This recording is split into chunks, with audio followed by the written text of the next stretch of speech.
March 7, 1943, Port Moresby, New Guinea.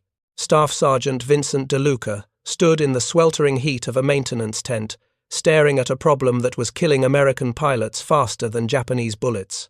In his grease-stained hands, he held a fuel sample drawn from the auxiliary tank of a P-38 Lightning that had just limped back from a sweep over the Bismarck Sea. The liquid was wrong. Too thin. Contaminated with moisture that condensed in the tropical humidity and turned high-octane aviation gasoline into a cocktail that made Allison engines cough, sputter, and die at exactly the wrong moment when a Mitsubishi A6M Zero was on your tail at 12,000 feet. DeLuca had watched 3 Lightnings go down in 2 weeks, not from combat damage, but from fuel starvation and vapor lock. The official explanation from 5th Air Force headquarters blamed pilot error or mechanical failure. But DeLuca knew better. He'd been a petroleum chemist before the war, working at a Texaco refinery in Port Arthur, Texas. He understood what tropical heat and humidity did to aviation fuel that had been formulated for temperate climates, and he knew that the standard 100-octane fuel being shipped to the Pacific theater was slowly, methodically failing in conditions its designers had never anticipated. The P-38 Lightning was supposed to be the answer to the Zero. Twin Allison engines producing 2,600 horsepower combined, a top speed of 414 miles per hour at 25,000 feet. Long range, heavy armament. On paper, it outclassed the nimble Japanese fighter in every category except one, the one that mattered most in the knife fights over New Guinea. Maneuverability at low altitude where most combat actually happened. If you're enjoying this deep dive into the story, hit the subscribe button and let us know in the comments from where in the world you are watching from today. But the performance advantage the Lightning should have possessed was being eroded by fuel that wouldn't cooperate in the South Pacific's punishing environment. Pilots reported engines cutting out during hard maneuvering, power loss during climbs, rough running that forced them to reduce throttle settings just when they needed maximum performance. The Zero, powered by its Nakajima Sakae radial engine running on Japanese 92-octane fuel, had no such problems. Its air-cooled radial didn't care about fuel temperature or moisture contamination the way the Lightning's liquid-cooled Allisons did. American pilots were going into combat with a theoretical speed advantage they couldn't use because their fuel was betraying them. DeLuca's solution would violate every Army Air Force's regulation regarding fuel handling. Contaminate his modification would turn the P-38 into something the Zero pilots had never encountered before. An American fighter that could run away from anything in the Pacific sky while maintaining power reserves that defied every assumption Japanese intelligence had made about Allied aircraft capabilities. This is the story of how one mechanic's forbidden fuel mixture gave American pilots a weapon that changed the mathematics of aerial combat in the Pacific. And it started with a problem that nobody in Washington wanted to acknowledge, that the fuel winning the war in Europe was losing the war in the tropics. The Pacific Theater in early 1943 was where American industrial might went to die of heat exhaustion. The massive logistical machine that could supply armies in Europe struggled to maintain combat effectiveness across thousands of miles of ocean, jungle, and coral atolls where everything corroded, rotted, or evaporated. Aviation fuel was no exception. The 100-octane gasoline that powered American fighters had been developed for the European theater. Its formulation assumed storage temperatures between 40 and 80 degrees Fahrenheit. Ground temperatures in New Guinea regularly exceeded 110 degrees. Fuel stored in drums on coral airstrips, baked in direct sunlight, that turned metal containers into ovens. The fuel inside didn't just get hot, it underwent chemical changes that reduced its octane rating and increased its tendency to form vapor bubbles in fuel lines. Worse, the humidity was relentless. Morning fog, afternoon thunderstorms, and perpetual moisture in the air meant that every time a fuel drum was opened, water vapor condensed inside. Water and gasoline don't mix. The water settled to the bottom of tanks and fuel lines, creating pockets that disrupted fuel flow. During high-G maneuvers, when pilots pulled the stick back hard to evade a Zero's gunfire, that water would slosh forward into the fuel pickup, and the engine would stumble or quit entirely. The P-38 Lightning was particularly vulnerable to this problem. Its twin Allison V1000 710 engines were liquid-cooled 12-cylinder inverted V engines, sophisticated pieces of machinery that produced excellent power under ideal conditions. But they were temperamental. The fuel system fed each engine from a complex arrangement of tanks: a main fuselage tank holding 230 gallons, two wing leading-edge tanks holding 60 gallons each, and two external drop tanks that could hold either 100, 65, or 310 gallons depending on mission requirements. The fuel had to flow through lines that ran the length of the aircraft, exposed to heat from the engines and the tropical sun beating down on the aluminum skin. By the time fuel reached the carburetors, it was often hot enough that it formed vapor bubbles. Vapor lock. The engine would surge, lose power, or die completely. And a P-38 on one engine was no match for a Zero. The Zero, by contrast, was almost insultingly simple. One Nakajima Sakai 14-cylinder radial engine, air-cooled, which meant no coolant to leak and no complex cooling system to fail. Its fuel system was straightforward. Gravity fed from fuselage tanks directly to a carburetor that was designed for Japanese fuel, which had lower octane than American gasoline, but was formulated for tropical conditions because Japan had been fighting in the Pacific since 1937. Japanese engineers understood what heat and humidity did to aviation fuel. American engineers had learned their trade in Ohio and California. The difference in experience was measured in dead pilots over the Coral Sea. Vincent DeLuca arrived at Port Moresby in January 1943 as part of the 475th Fighter Group's ground echelon. He was 31 years old, too old for pilot training but possessing skills the Army Air Forces desperately needed. His personnel file listed him as a fuel systems specialist, which was military bureaucracy's way of saying he understood petroleum chemistry better than most people understood how to tie their shoes. Before the war, DeLuca had worked at Texaco's Port Arthur refinery, where he'd been part of the team developing high-octane aviation fuel for the Navy. He understood catalytic cracking, he knew about tetraethyl lead additives, and he had spent 5 years watching what happened when fuel chemistry met real-world conditions. When he arrived in New Guinea and saw how fuel was being stored and handled, he knew immediately that there would be problems. His first week at Port Moresby, he inspected the fuel storage facility. 55-gallon drums stacked on coral gravel under tarps that did almost nothing to block the sun. No temperature control. No humidity management. Drums that had been opened and resealed multiple times, each opening inviting more moisture contamination. The fuel inside those drums bore little resemblance to the carefully formulated product that had left the refinery in California. DeLuca started testing fuel samples, using a field test kit that measured specific gravity and could give rough estimates of octane rating. What, he found, confirmed his fears. Fuel that should have tested at 100 octane was coming in at 94 or 95. The loss wasn't dramatic, but it was enough to reduce engine performance by 5 to 7%, and in combat, 7% less power could mean the difference between catching a Zero and watching it escape.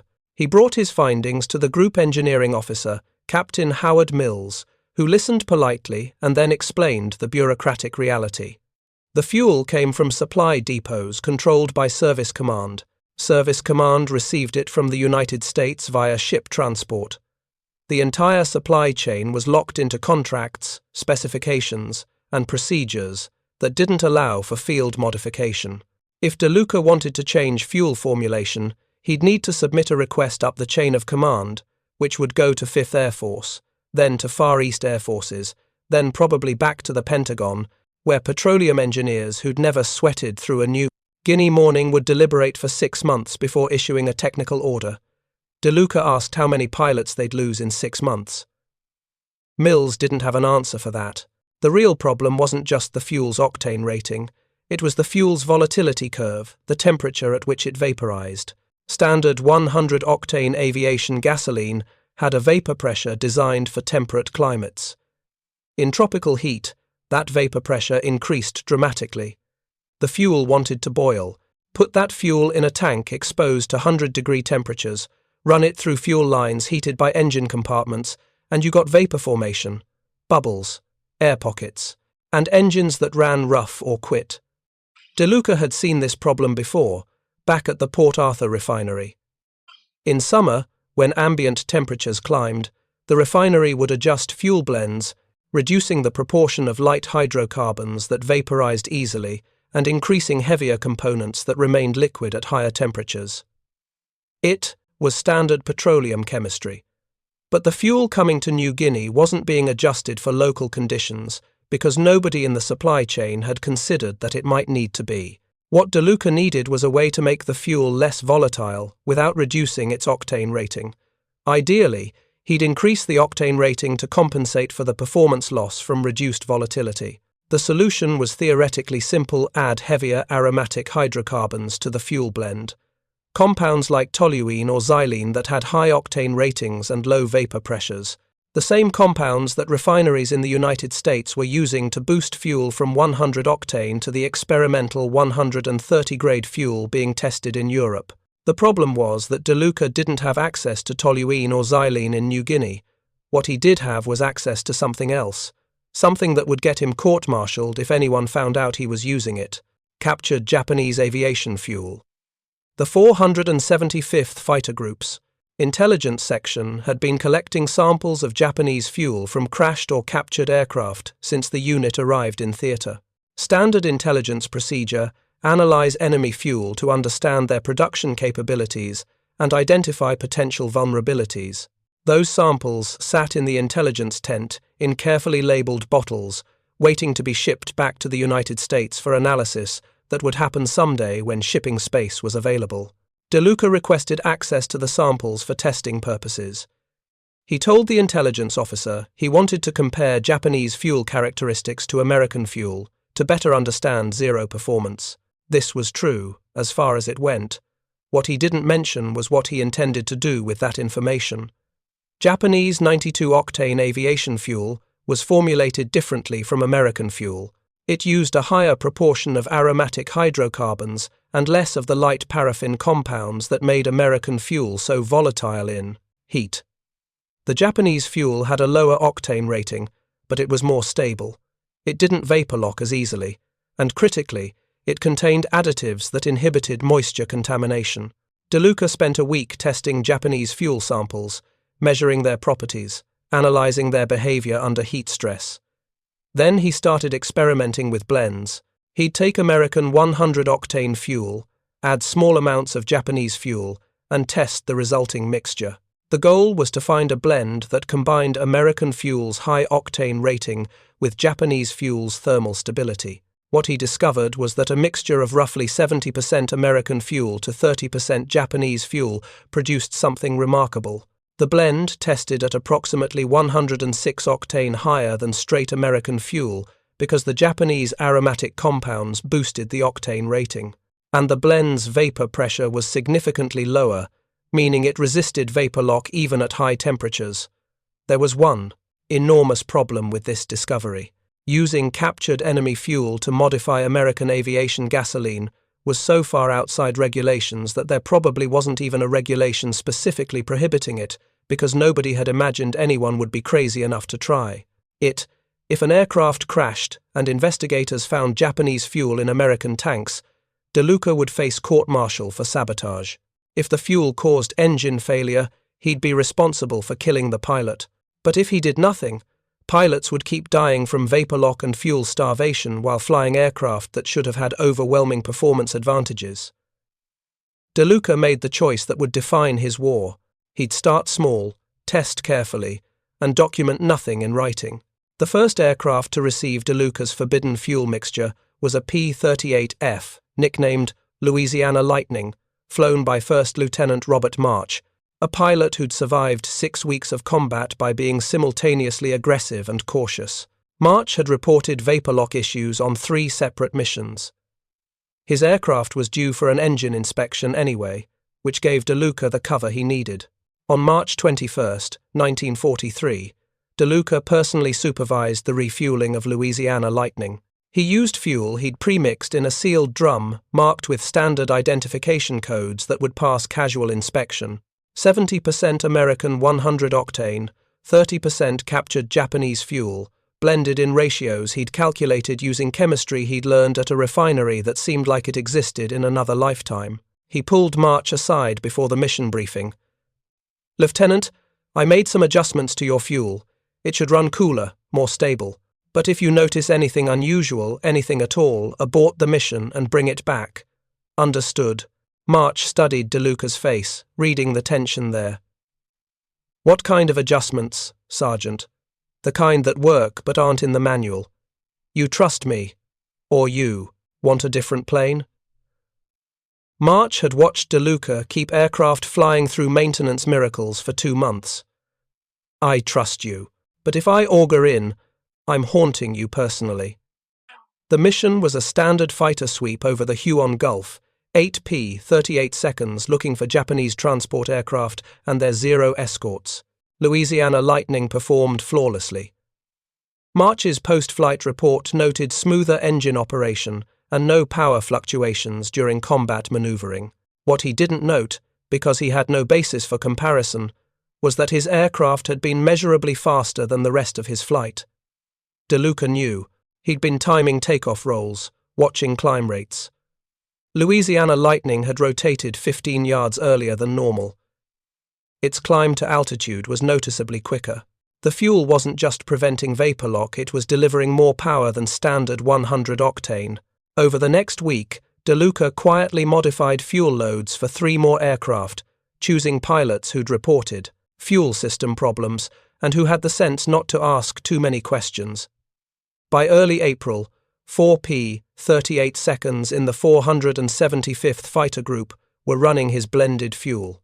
None of their pilots knew they were flying on a mixture that contained captured enemy gasoline. They just knew their planes were running better. The combat reports started showing anomalies that the intelligence section noticed but couldn't explain. Pilots flying DeLuca's modified aircraft were reporting higher top speeds than the P-38's published specifications. Lieutenant March claimed he'd hit 435 miles per hour in level flight at 20,000 feet. The P-38F's manual said maximum speed at that altitude was 408 miles per hour.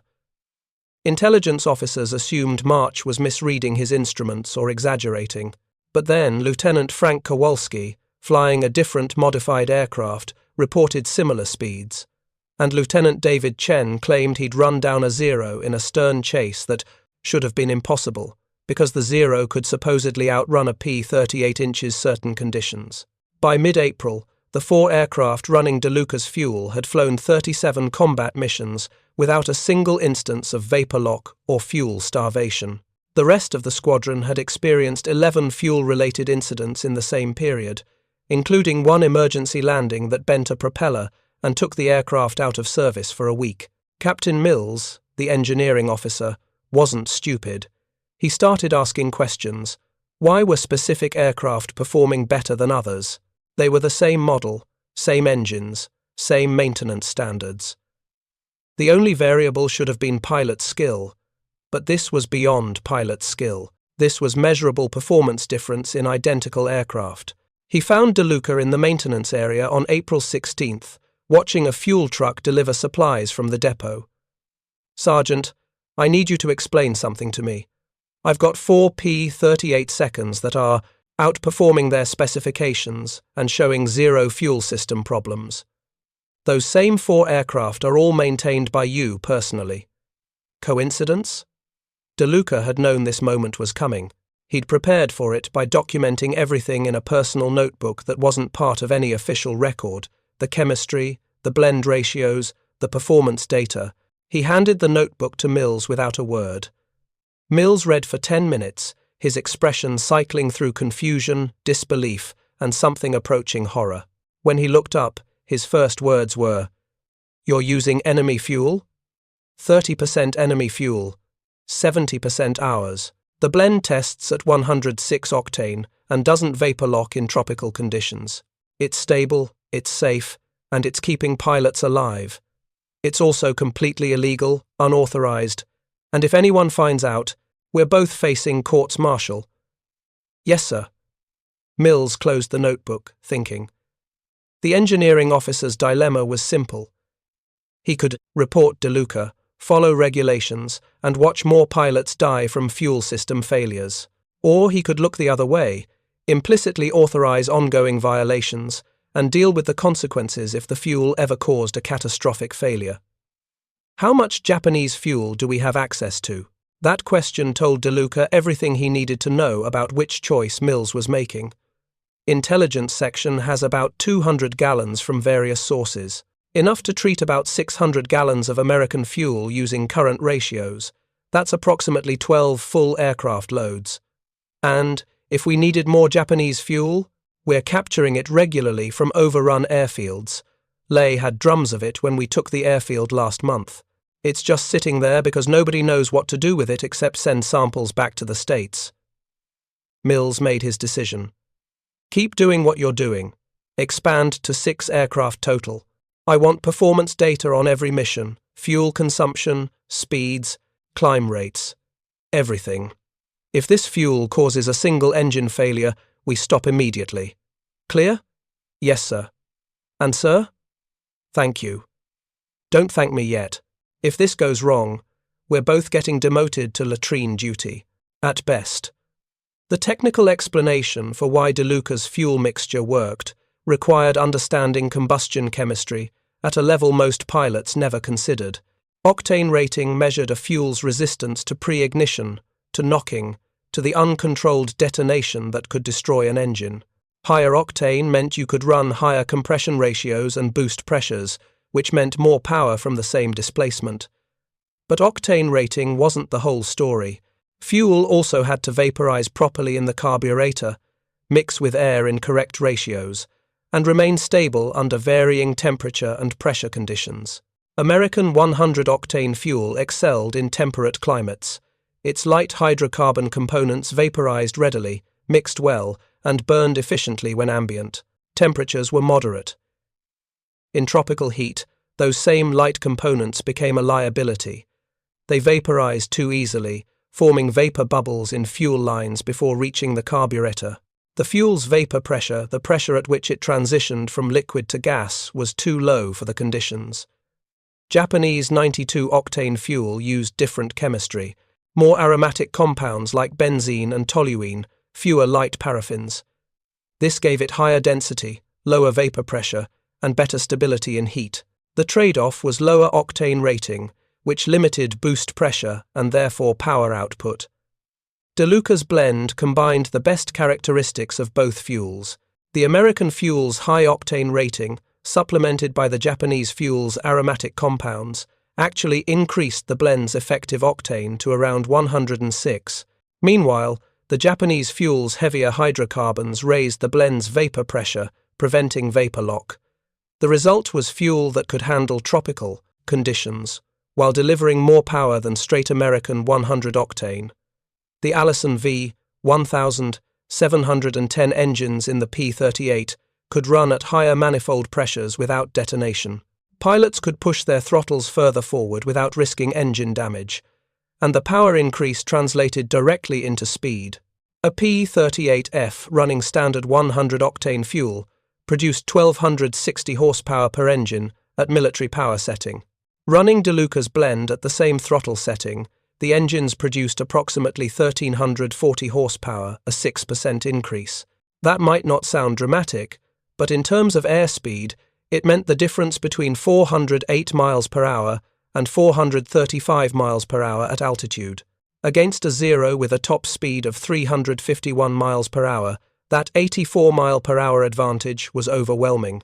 Japanese pilots who'd learned to respect the P-38's speed but could sometimes escape by diving or using their superior maneuverability suddenly found themselves facing lightnings that could chase them down in any flight regime.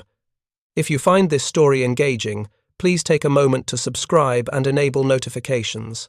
It helps us continue producing in-depth content like this. By May 1943, 8 P-38 seconds, in the 475th Fighter Group, were running DeLuca's modified fuel. The performance difference was becoming impossible to hide.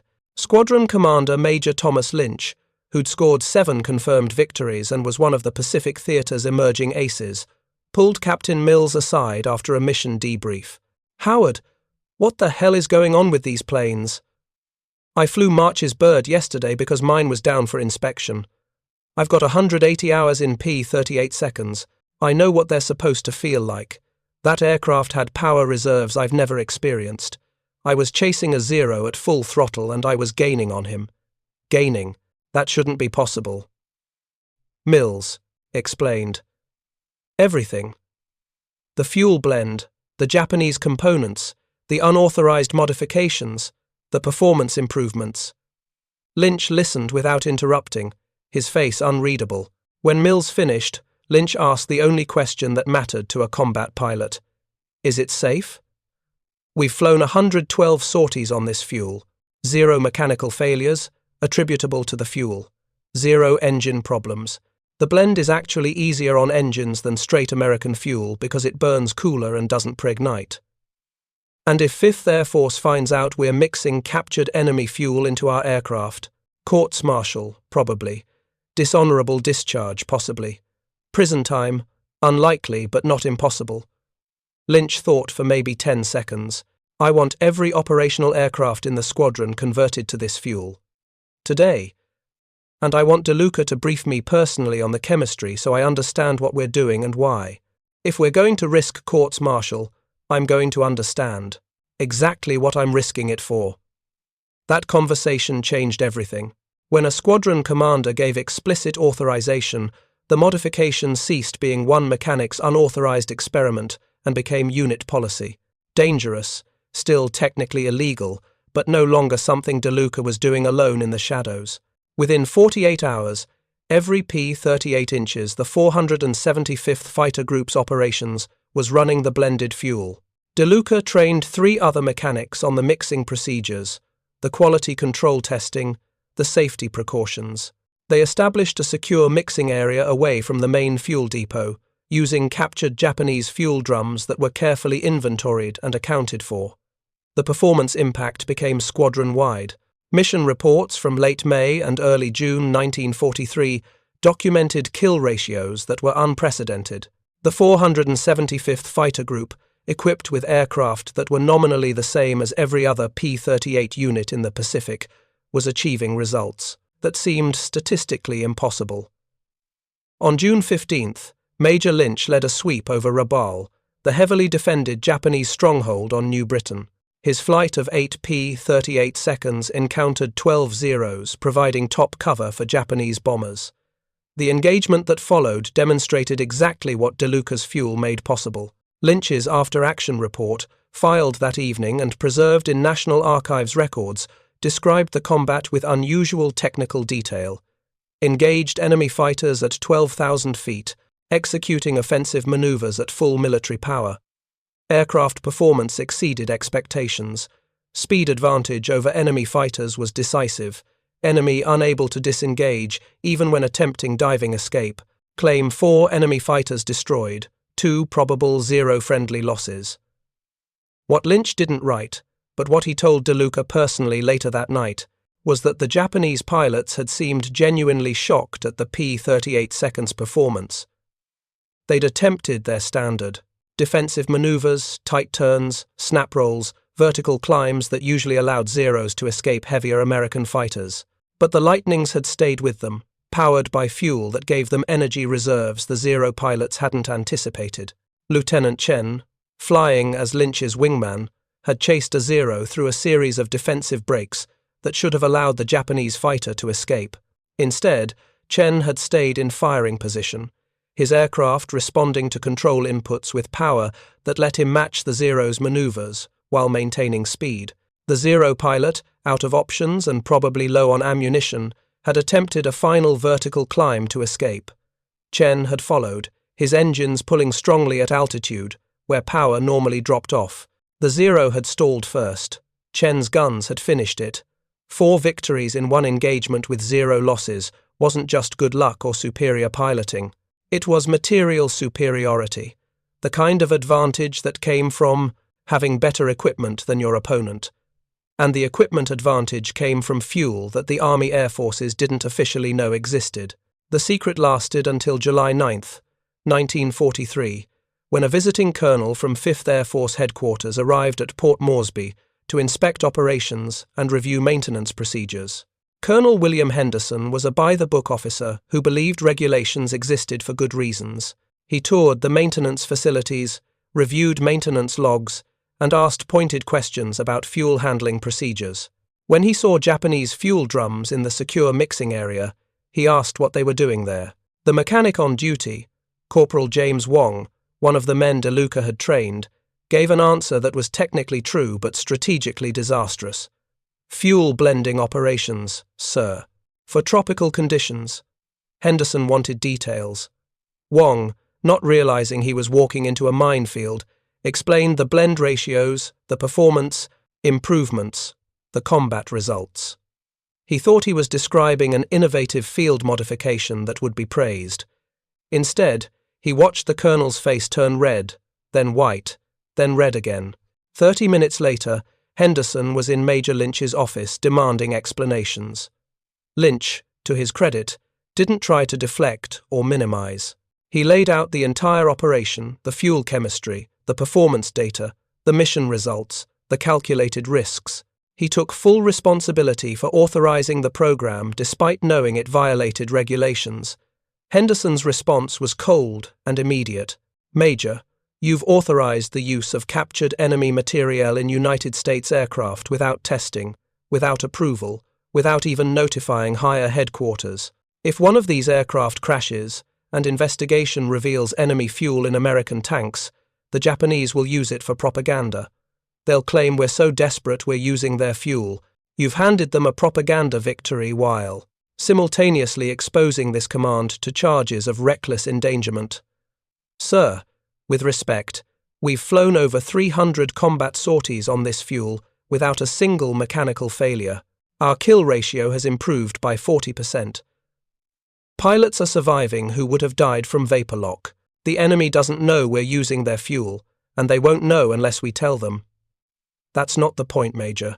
The point is authorization, chain of command, military discipline. You don't get to decide which regulations apply to you.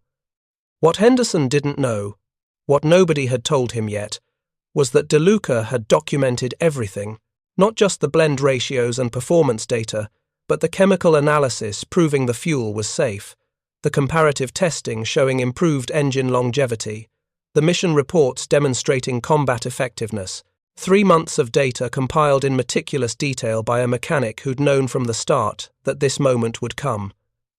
DeLuca requested permission to brief Henderson personally. Lynch, recognizing that DeLuca was probably the only person who could explain the technical aspects convincingly, agreed. That afternoon, in a sweltering tent that served as the group engineering office, a staff sergeant with a high school education gave a presentation to a full colonel that would determine whether the program continued or everyone involved faced courts-martial. DeLuca started with the problem vapor lock, fuel starvation, performance degradation in tropical conditions. He showed Henderson fuel samples, explained vapor pressure curves, demonstrated the temperature differentials between temperate and tropical storage.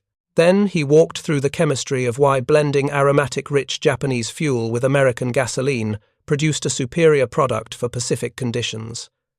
He had test results, engine performance data, spectroscopic analysis of the fuel blend showing its chemical composition, comparative engine wear measurements, proving the blend was actually less damaging than straight American fuel, and 3 months of mission reports showing aircraft running his fuel were performing better and surviving more often.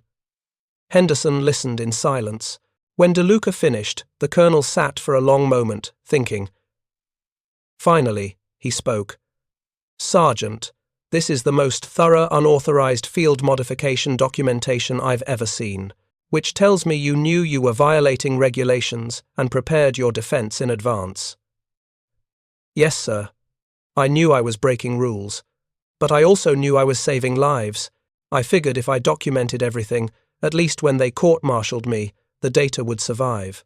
Maybe someone with proper authorization could continue the work. Henderson picked up one of DeLuca's notebooks, paging through chemical formulas and performance charts. You know what happens if I report this up the chain.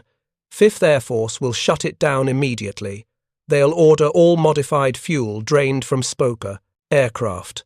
They'll launch an investigation.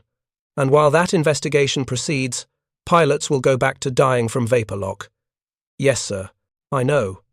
On the other hand, if I don't report it and something goes wrong, my career is over alongside yours and Major Lynch's. DeLuca met the colonel's eyes. Sir, with respect, 300 sorties says nothing's going wrong. The only thing that goes wrong is if we stop using fuel that works and go back to fuel that's killing people. Henderson made a decision that would never appear in his official report. I'm giving you 72 hours to provide me with complete technical specifications, safety testing results, and a proposal for how this fuel blend could be produced at scale under proper supervision. If you can convince me this isn't just working by luck, I'll take it to General Kenny personally. If you can't, we shut it down, and you hope nobody decides to make an example of you. Understood? Yes, sir. Understood. The next 72 hours, DeLuca barely slept. He compiled 3 months of scattered notes, test results, and observations into a formal technical report that read like something from an oil company laboratory. Captain Mills helped with formatting and military terminology. Lieutenant March, who'd been the first pilot to fly the modified fuel, contributed detailed pilot reports on aircraft handling and performance. The document they produced was 53 pages long. It included chemical analysis, performance specifications, safety testing results, comparative engine wear data, mission effectiveness statistics, and a proposed protocol for field-scale production under controlled conditions. It was more thorough than most official technical orders. Henderson read it overnight. The next morning, he called Lynch, Mills, and DeLuca into his temporary office. This fuel blend has merit. It addresses a real problem that nobody in the continental United States understands because they're not dealing with tropical storage conditions. The performance improvements are documented and significant, and you've proven safety over a reasonable test sample. The 3 men waited for the other shoe to drop. Henderson continued. I'm forwarding this to General Kenny with a recommendation for limited operational testing under controlled conditions.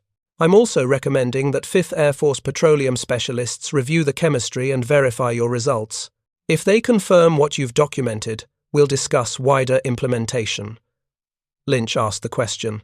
They were all thinking. And the unauthorized use that's already happened? I'm classifying the last 3 months as informal field testing conducted under exigent combat conditions, which is military bureaucracy's way of saying I'm choosing to interpret your actions as initiative rather than insubordination. Don't make me regret that choice. General George Kenny, commanding officer of Allied Air Forces in the Southwest Pacific, received Henderson's report on July 14, 1943. Kenny was a pragmatic officer who cared more about results than proper procedure. He'd built his reputation by encouraging innovation, tolerating mavericks, and focusing on what worked rather than what regulations said should work. He read DeLuca's technical report with growing interest. Then he called his petroleum officer, a captain who'd worked for Standard Oil before the war, and asked him to review the chemistry. The petroleum officer spent 2 days analyzing DeLuca's data and conducting his own tests on sample blends. His conclusion: the mixture was chemically sound, safe, and represented a legitimate solution to fuel volatility problems in tropical climates. On July 22nd, Kenny issued a directive that was carefully worded to avoid explicitly acknowledging that unauthorized fuel modifications had been happening for months. The directive authorized field testing of enhanced fuel, formulations using locally available petroleum products to optimize aircraft performance in tropical operational environments. Translation: keep doing what you're doing, but now it's official. Within 2 weeks, petroleum specialists from 5th Air Force arrived at Port Moresby to establish formal fuel blending operations. They brought proper mixing equipment, quality control testing apparatus, and safety protocols. DeLuca trained them on blend ratios and procedures he'd developed through trial and error. By August 1943, modified fuel was being distributed to P-38 units across the Southwest Pacific Theater. Pilots reported immediate improvements in aircraft performance and reliability. The vapor lock problems that had plagued tropical operations essentially disappeared, and the performance increase gave American fighters a decisive speed advantage over Japanese aircraft. The impact on combat effectiveness was measurable and significant. 5th Air Force fighter groups, equipped with the enhanced fuel, reported 37% fewer mechanical aborts and 29% higher kill-to-loss ratios compared to their pre-modification baselines. Those numbers represented lives saved and missions completed. Japanese intelligence eventually noticed that American P-38 seconds were performing beyond their published specifications. Reports from Japanese pilots mentioned lightnings that were inexplicably faster and more powerful than earlier encounters had suggested. Japanese intelligence officers theorized that the Americans had introduced a new engine variant or modified their boost pressures. They never discovered the real answer that American mechanics had figured out how to make their existing engines perform better using chemistry and captured enemy fuel. The official recognition came in October 1943, when DeLuca was promoted to technical sergeant and awarded the Legion of Merit for exceptional technical innovation in aircraft fuel systems, resulting in significantly improved combat effectiveness and reduced aircraft losses. The citation didn't mention that his innovation had started as an unauthorized violation of regulations because the Army preferred to celebrate success rather than acknowledge that success sometimes required breaking rules. The fuel blend, initially dubbed DeLuca's Mix by the pilots who flew it, was eventually formalized as Fuel Specification FS 340 Tropical Blend in technical orders distributed throughout the Pacific Theater. The formulation was modified slightly by petroleum engineers to use readily available additives rather than captured Japanese fuel, but the core concept remained the same: increase octane rating while reducing vapor pressure to optimize performance in tropical conditions. By early 1944, virtually every American fighter operating in the Pacific was running some variant of the tropical fuel blend. The P-38, P-47, and P-40 units all benefited from improved fuel chemistry. The reliability improvements and performance gains contributed to the growing American air superiority that would characterize the Pacific War's final 2 years. Vincent DeLuca spent the remainder of the war in the Pacific, eventually rising to master sergeant and training other mechanics in fuel system modifications and tropical maintenance procedures. He flew home in December 1945 on a transport loaded with personnel who'd won their war with wrenches and test tubes rather than guns and bombs. After the war, DeLuca returned to Texas and went back to work at the Texaco refinery, where he'd learned his chemistry. He spent 30 years there, eventually becoming a senior petroleum engineer. He never talked much about his wartime service, and when he did, he focused on the planes and the pilots, rather than his own contributions. In 1976, a historian researching Pacific air operations discovered references to the tropical fuel blend in 5th Air Force records. Following the paper trail backward led to DeLuca's original technical report, still preserved in the archives. The historian tracked down DeLuca, who was by then retired and living in Houston, and interviewed him about the fuel modification program. DeLuca's response, recorded in the historian's notes, was characteristically modest. It wasn't genius, it was just chemistry and common sense. The fuel we had wasn't working in tropical heat. I knew how to make it work, so I did. The pilots deserved equipment that wouldn't quit on them when they needed it most. That's all it was. The P-38, Lightning's reputation as a formidable Pacific fighter, was built on many factors: its speed, its range, its heavy armament, its twin-engine safety margin. But part of that reputation, a part that rarely appears in histories of the aircraft, came from fuel that performed beyond specifications, because one mechanic decided that regulations mattered less than bringing pilots home alive. The contrast between what should have happened and what actually happened tells a larger story about how wars are won. By the book, DeLuca should have submitted a request through channels, waited for authorization, and accepted that the approval process would take months while pilots continued dying from fuel system failures. Instead, he took initiative, accepted personal risk, and created a solution that saved hundreds of lives. The military bureaucracy that initially would have court-martialed him eventually gave him a medal. The fuel blend that started as an unauthorized experiment became standard procedure across an entire theater, and the P-38 Lightning, already a capable aircraft, became a dominant force partly because of chemistry that transformed adequate fuel into exceptional fuel. Thank you for watching. For more detailed historical breakdowns, check out the other videos on your screen now, and don't forget to subscribe.